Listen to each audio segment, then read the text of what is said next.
Welcome to Sevedge Sessions episode number 14 or 15. Or maybe 17. Or maybe 17. All right, so today's the theme for today is from misery to meaning.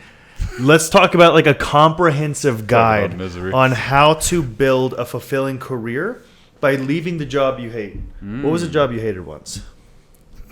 All of them. More details. Restaurants definitely was the closest I've ever experienced like actual hell in a work context. I actually love restaurants, to be honest. I love them. I was so miserable. I think that's why like Devslopes was good for me. I really enjoy restaurants. Like I like one of my favorite jobs ever. I love driving for Uber. I loved being in restaurants. So I had a job at Alamo Draft House. And I didn't know this. Alamo Draft House is actually one of the largest restaurants in the world anybody can go to. Because when they seat a bunch of people at the movie theater, they seat like hundreds of people at once that have to be served immediately.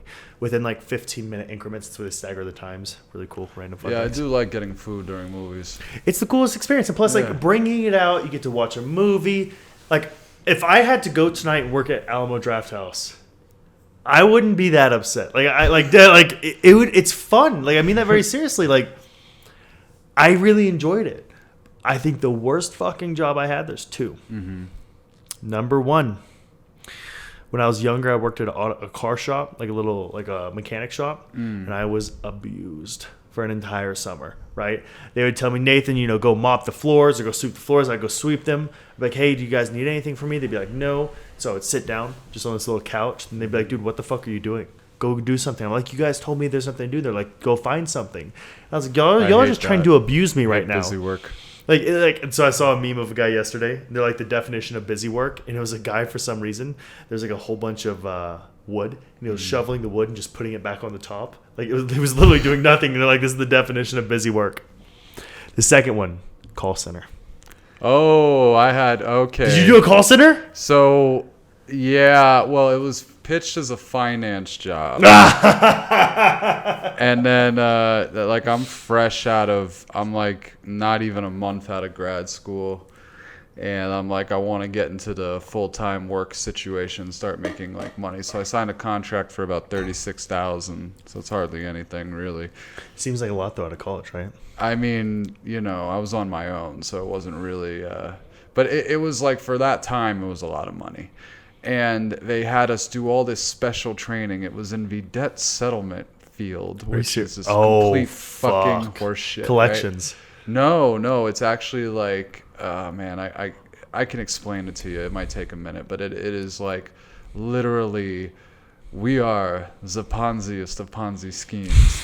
And we had this training, and they kept telling, like, we met in this classroom. It was really nice. They had like lunch for us every day for like 2 weeks. Yep. And on the very last day, they told us, you're going to meet the head negotiator, the guy that gets all the deals done. And I shit you not, this like former rapper who had like some condition that made his legs bow like that, like walked up. He's like, yo, what's good, everybody? I'm fucking Darius. And that's the day we got our key cards to go down to the floor. And then upon reaching the floor, I was like, oh fuck, this is a call center job. And I stayed at that for about 3 months. There was a sales team on the other side of us, and we used to crack on them constantly because they'd just be doing coke and putting pomade in their hair 24/7. I put pomade in my hair. Not to this extent, you don't. Look at my hair. Hair. Yeah, it's very nice and shiny, but this is like a whole other level of douchebag. And so basically I got to a point where I realized that this was a company that was actually harming people in a lot of ways, and that's when I started taking 2-hour lunches and frequent trips to the massage room, and that kind of thing. They had a massage room there? They did. They had a room with 2 massage chairs and had a lock on the door, so I would like lean back to, tell my boy who, I was rallying everyone to fucking just like say fuck it, pretty much. Fun fact about that place, I ended up getting a random $1,200 check from them years after the fact because of a class action lawsuit. Dude, that's happened to almost everybody, right? Like, yeah. That's so sick. It's funny. So the one that I worked at, I just remember, I remember vividly the type of person I never wanted to be. And it's because I showed up one day and I had Starbucks. I had a venti Starbucks drink. And some bitch looked at me and she was like, Starbucks? Must be rich then. And she was like, I can't believe you spent $5 on coffee. So she's saying all these things. And I'm just like, why is she treating me this way? This is insane. Now, she is a 40-year-old woman, right? Severely overweight. And she's looking at me. And she's talking this mad shit to me.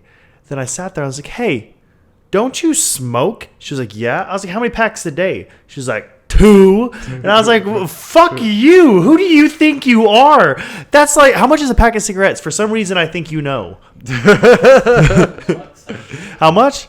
Around $14, dude. So imagine she probably smokes 3 packs on the weekends. Well, in New York, my mother was a chronic chain smoker. She would smoke like 3 packs a day. No. Yeah, so the house was constantly covered in cigarette smoke. Turn your mic on. I'm gonna have you read the Q&A questions for today. Do you know where to find them?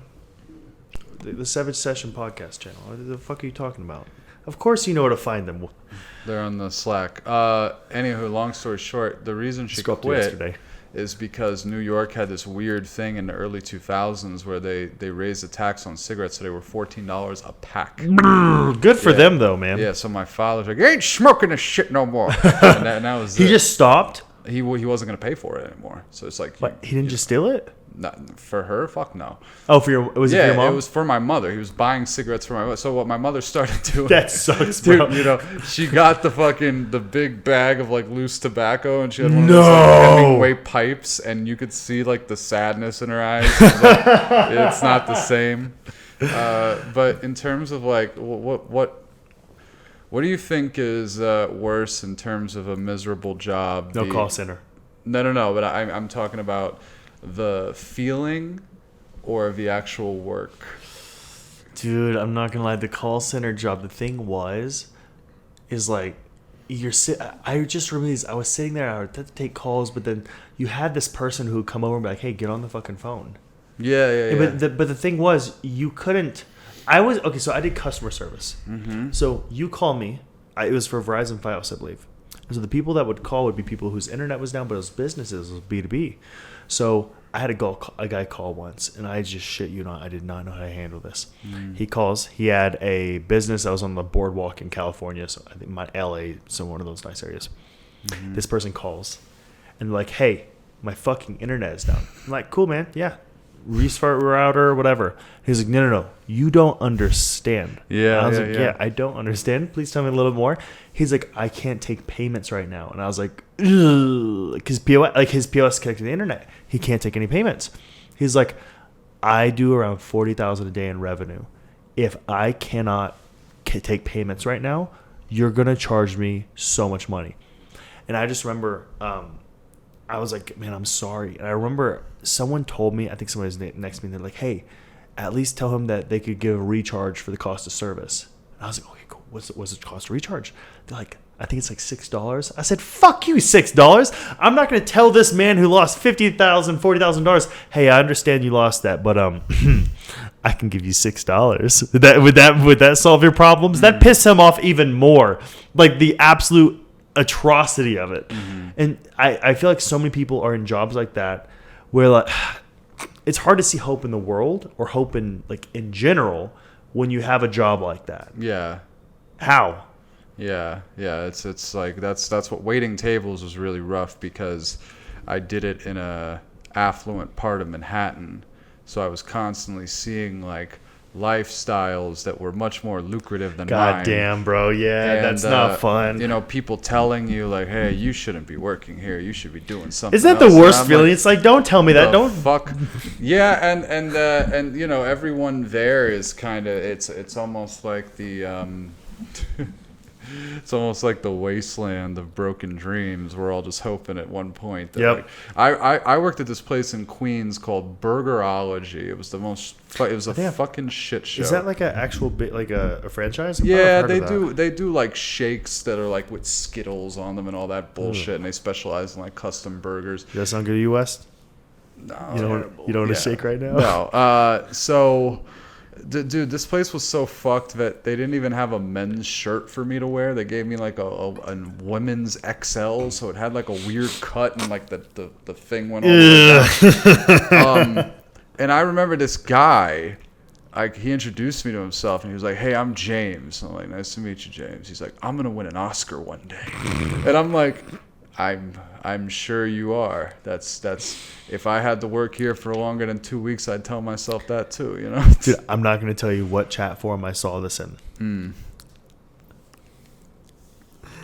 Somebody in a Discord channel, maybe Devslopes or not, talked about how they were fed up with LinkedIn. Their profile got shut down. They're like, "This is stupid." How do you get your profile shut down? I don't know. We're not going to talk about that. So this person says they got their LinkedIn shut down. They're like, "How much would it cost to create a competitor? I hate LinkedIn." I was like, "Excuse me, what?" I was like, "What do you mean? How much would it? Billions? Like, what are you talking about? It's not happening, homeboy. I'm sorry to tell you this." Dude, it's a weird scenario because when you're in these jobs, unless you know what, to an extent, you have to be like that. You have to be delusional. You do. You're better off being delusional. I'm telling you this right now. If you were that guy who's working with Bruce saying, "I'm going to win an Oscar," I would rather you be that guy than be the person who's defeated by it. You know what I mean? Like, yeah. I think the one thing I'd say, though, is if you're going to be telling people that, you better be fucking working toward that. Your activities better match your actions. Exactly. Man, that's the thing, is that a lot of people with jobs that are just outright the shits, I think a lot of people fall into this kind of thing of like coming home and then the only thing that happens is the next day, rather than, you know, some kind of plan or some kind of exit strategy to get to where you want to be. It's a term. Your actions better match your goals, right? So for context, myself, right? This morning, all-time low in weight, 207. So in the past 5-6 weeks, right, I went from 213 to 207. It feels amazing, right? Like there's something so powerful. There's something so powerful in being able to stay on a goal, right, and suffer. You know what word no one talks about nowadays that I think is really valuable? When was the last time you heard somebody say I'm gluttonous? Fucking nobody, right? But man, genuine problem. I overate so much, right? Like you were with me. You saw how much I ate that fucking Indian food. I had gaya masala 3 times a day. You know what I mean? 3 times a day? Well, I ate it a lot, bro. Not 3 times, but I had it twice a day. And then, you know, who knows if I snacked additionally. And one of the most important factors, I tell you what, throughout the diet just by itself, being more aware of what I'm eating, understanding how to like limit myself in some areas, it applies everywhere else. Learning how to suffer with my diet and in the weight room has helped me so much more in jiu-jitsu. It's helped me in this.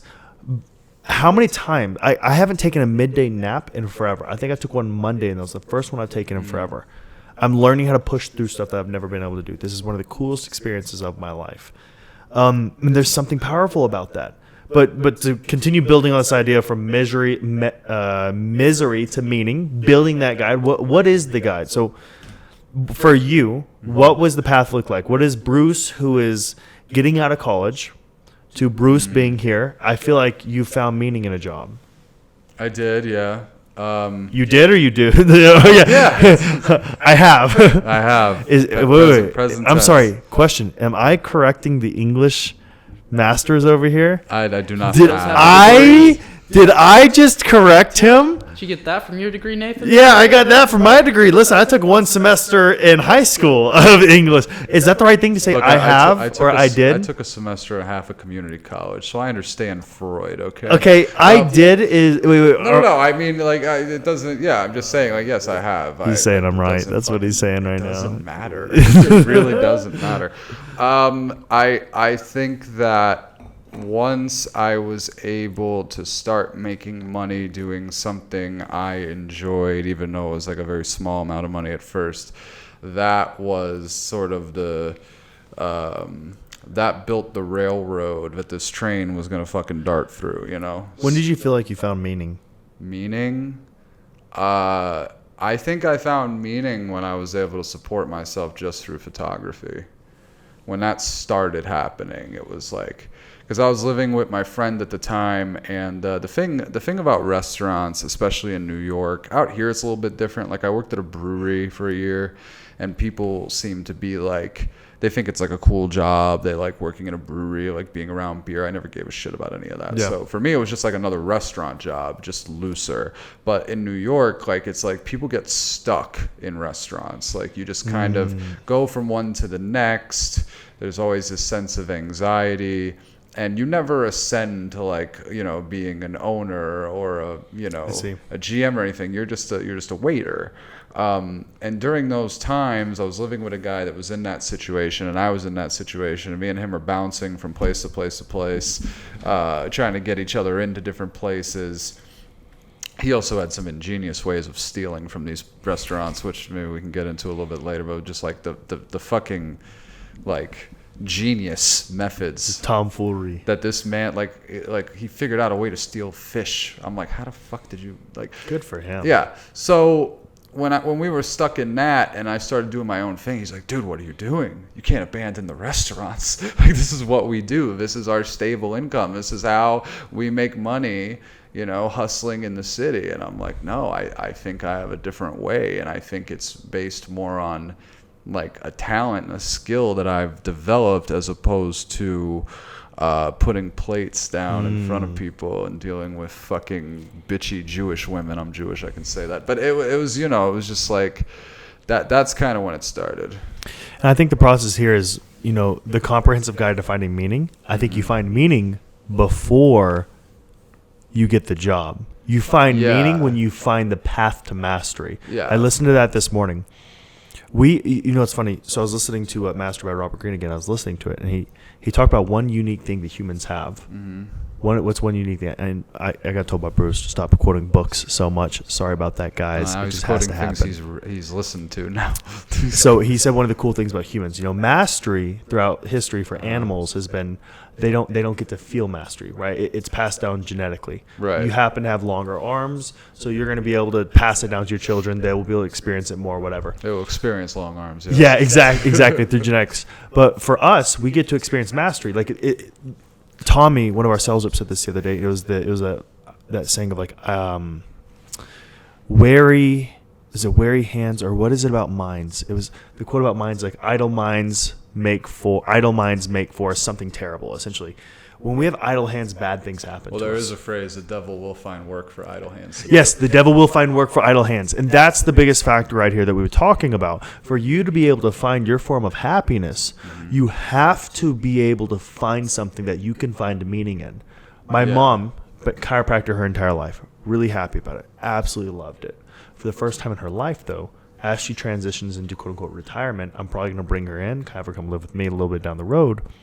Part of this, what's going to be is she's going to transition most likely working in a church, something along those lines. Her meaning is changing.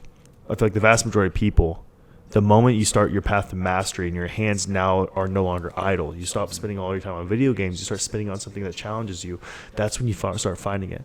So the path to your meaning, you're going to work that terrible job. We had somebody ask the other day, Nathan, I hate the job I'm in. I can't learn how to code. I work 16-hour days. Motherfucker didn't work 16-hour days, but he said he works 16-hour days. Cool. Okay, we talk about that. So he said he works 16-hour days. How am I supposed to make this transition?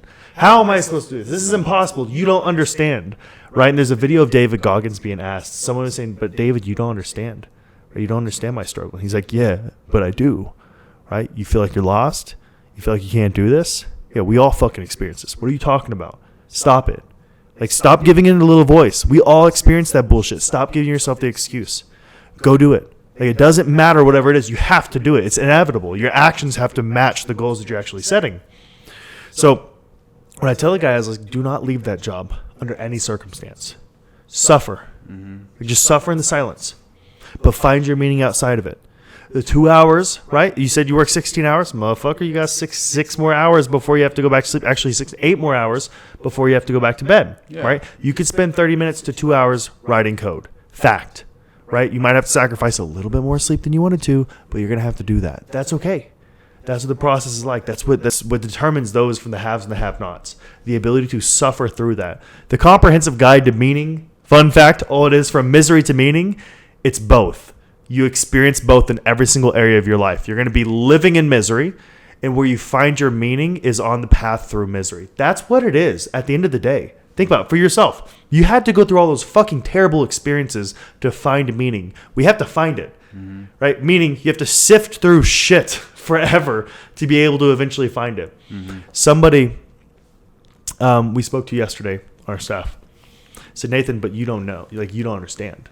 Like, you didn't have to do what we did. I was like, I don't think you understand. I was like, motherfucker, I had to do this for 3 years by myself. I was like, I had to do all the sales calls. I had to market. I had to manage Connor. I had to write the emails. I had to do literally everything. I had to kill myself. I sacrificed essentially an entire marriage. I had to sacrifice time with my kids. I got fat. Look at the videos, guys. For y'all in the program, go look at the freelance videos. I was fat, you know. Look at me now. I've had a little bit of a glow up since then. I don't only wear black. This has been a big change. It's sifting through that bullshit, right? Like, it's kind of like what those pigs do when they look for truffle. Pigs have to literally sift through shit all day to find truffles.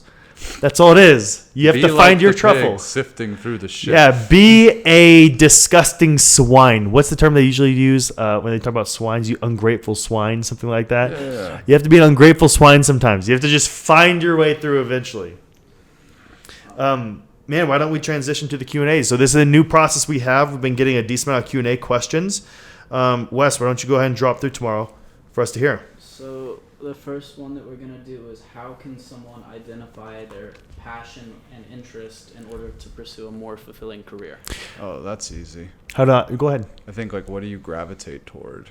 Yeah, great question. I think so. It goes into a couple ways. Yeah.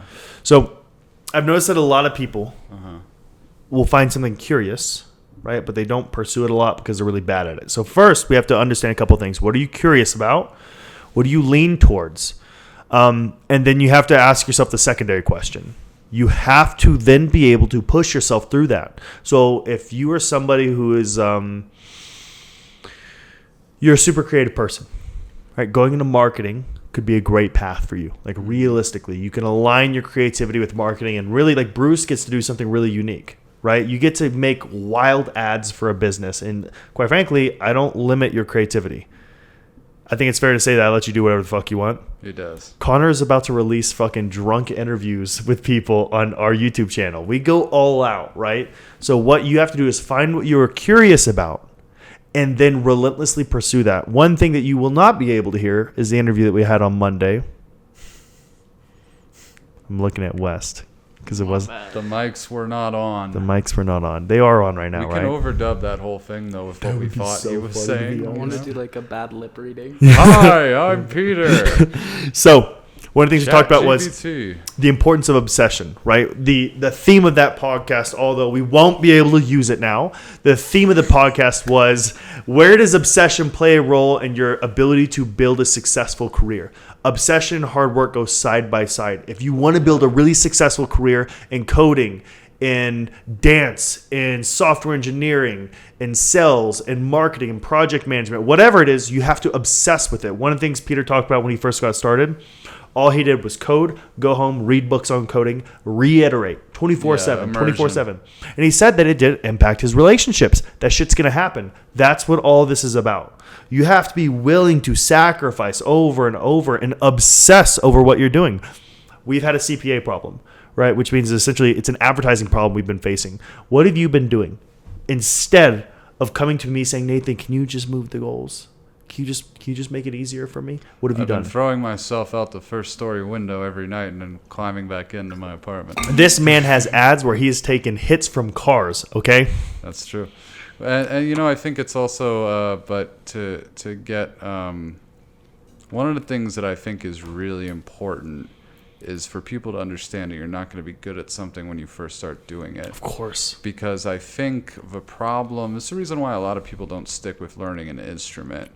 You have a song in your mind that you want to play and it doesn't sound good when you're playing it, but the whole idea is that, you know, you maybe slow it down, you piece it out, and then over a few days, a few weeks maybe, it starts to sound more and more like the actual thing. That concept applies to any skill that you're going to learn. You know, like, very few people are just going to transition into something and be incredible at it right off the bat. Absolutely. And knowing that ahead of time makes the whole thing of like, well, I suck at this. Well, it's like, of course you suck at this. You haven't put in the work. Dude, and that's what... Turn this camera on. I'm speaking directly to this camera. Okay. That's what he just said is everything. What's interesting is there's two types of misery.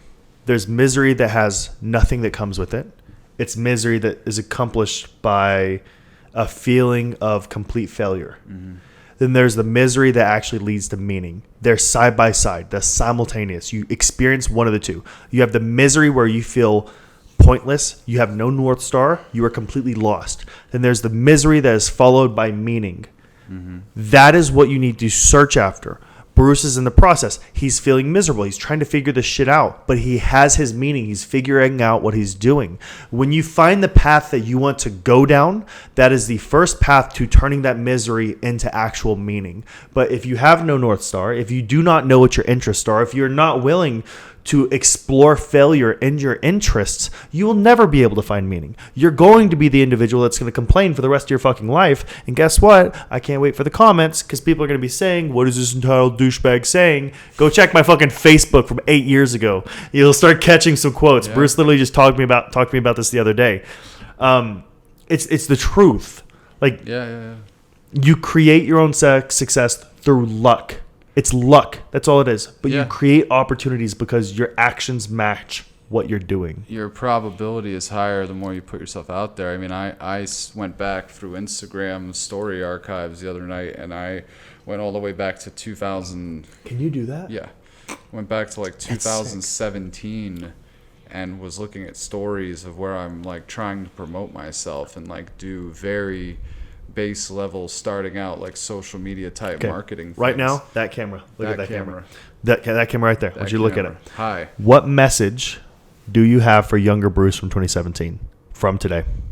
That camera. It's not even funny. I know I see the fucking camera. If I could tell my younger self anything, I would say don't change anything you're doing. Be completely persistent. Bang on every door.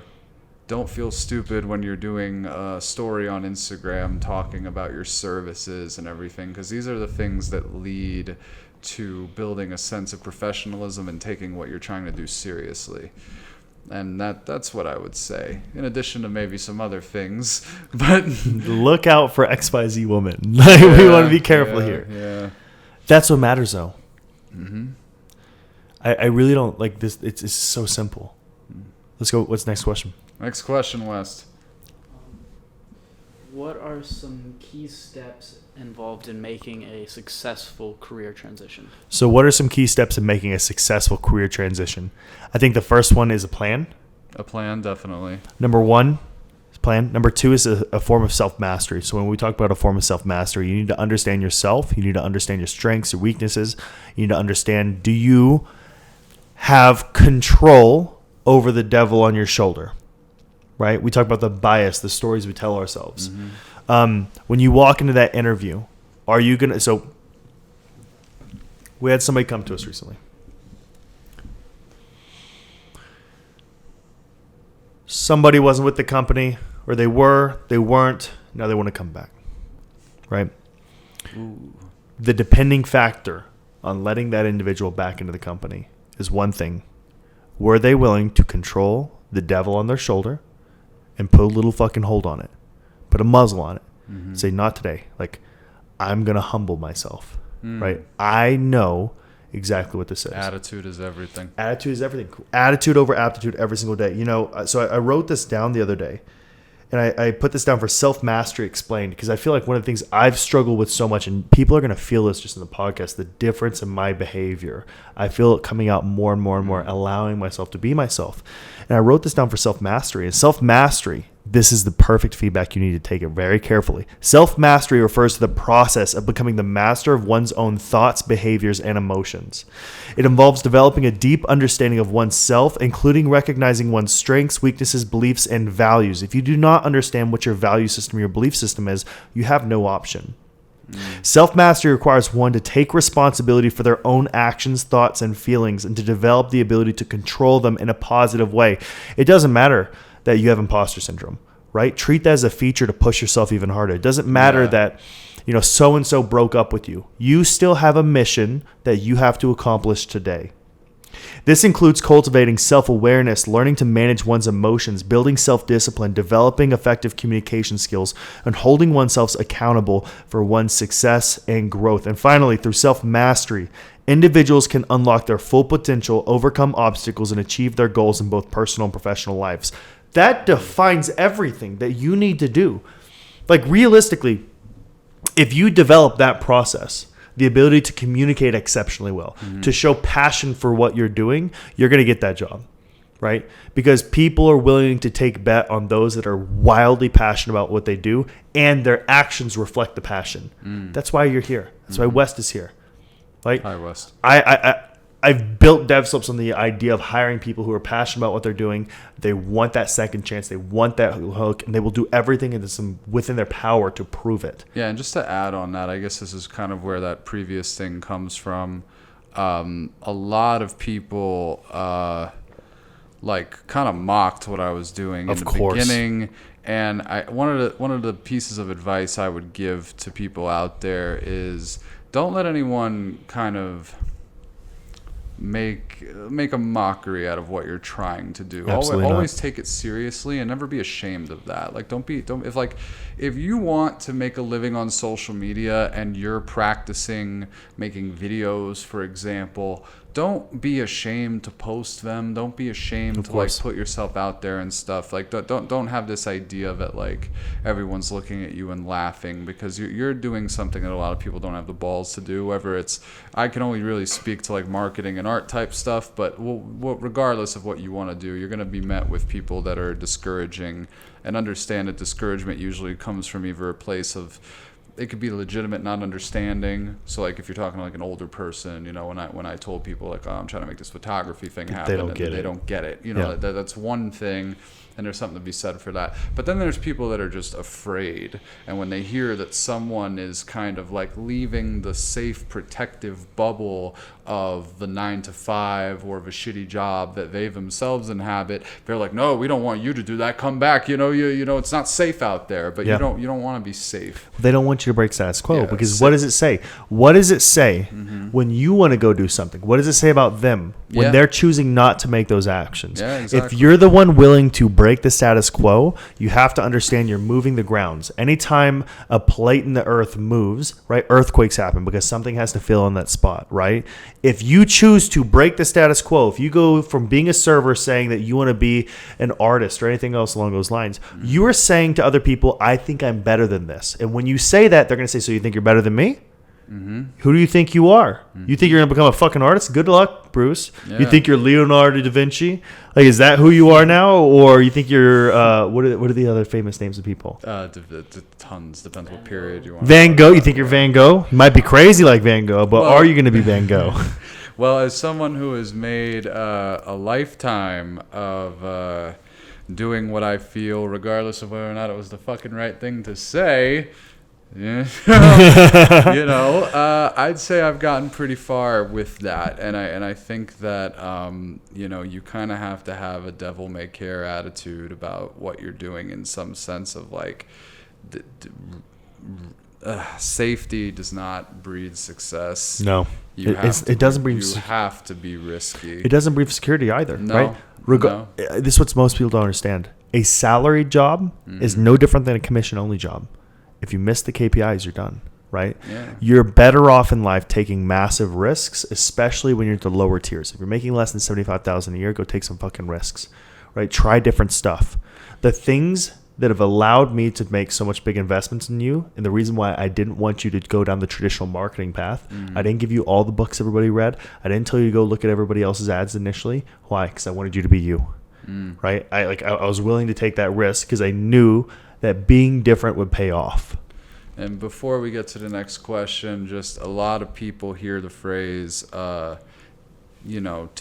take risks and whatever, and that might sound kind of abstract to them. The first risk is believing in yourself and breaking away from, if you've hated waiting tables for 4 years, you're going to hate it for the next 5. So figure it out now. Don't wait any longer. I think that's something that I would have told my past self, is like go even harder at this, because don't wait. Yeah. Like the more time you wait. I mean, I'm a blue belt now. I wish I had started jiu-jitsu when I was fucking 18 years Dude, old. tell me about it. You know, my whatever. Anyway, Wes, hit us. How can someone build the mindset and skills for success in a career? How can somebody build the mindset and skills for success in a career?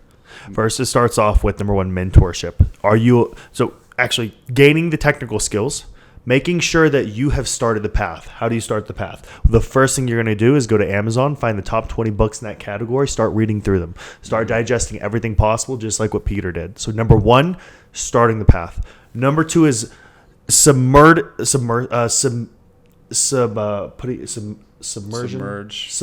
yourself in a community with it, right? You're not going to immerse. You're not going to find a mentor initially because no one's going to want to deal with you. No one's going to want to care, right? You're a nobody. You are a nobody. That's okay.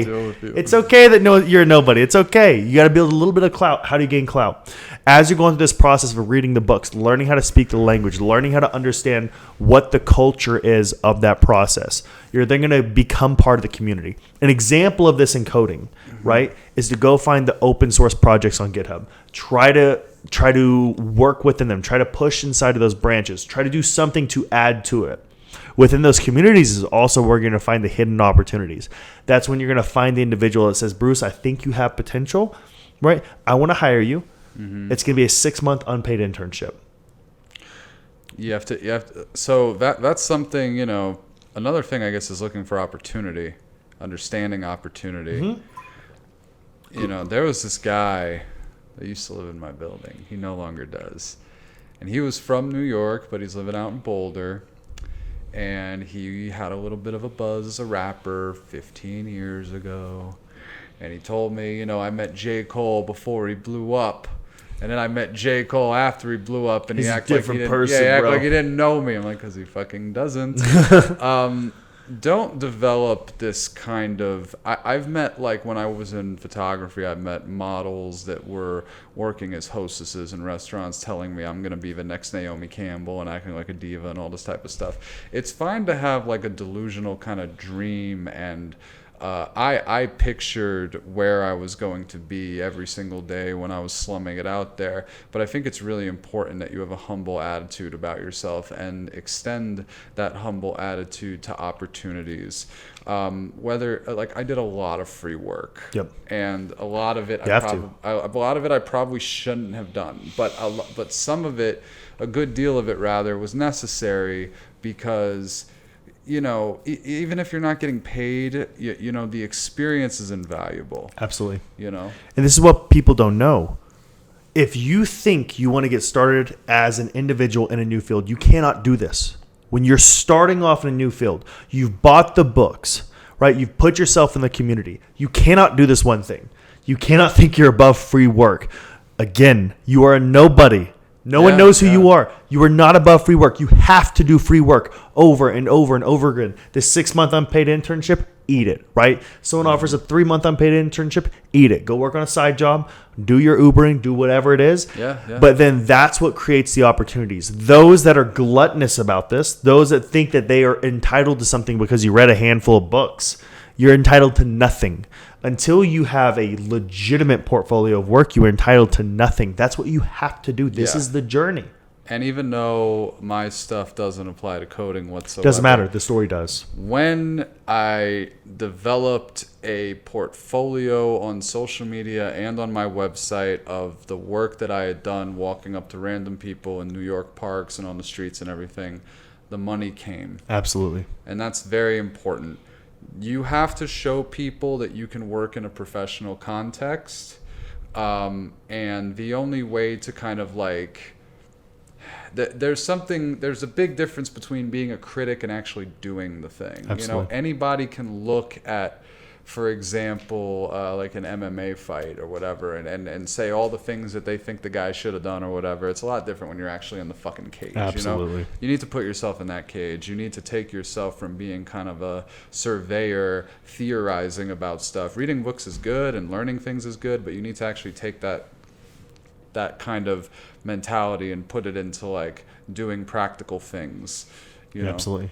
Well, man, this new format we're going to be following is trying to have some kind of core theme with it, having questions and answers afterwards. And please message us about this. You might see a handful of these on Instagram. Reach out to us directly. I'm really looking forward to getting the feedback on this. And do not forget to subscribe, like this, and let us know what we can help you with. Guys, that is it for today. We have a relatively short episode. We'll see you guys next week. Talk soon.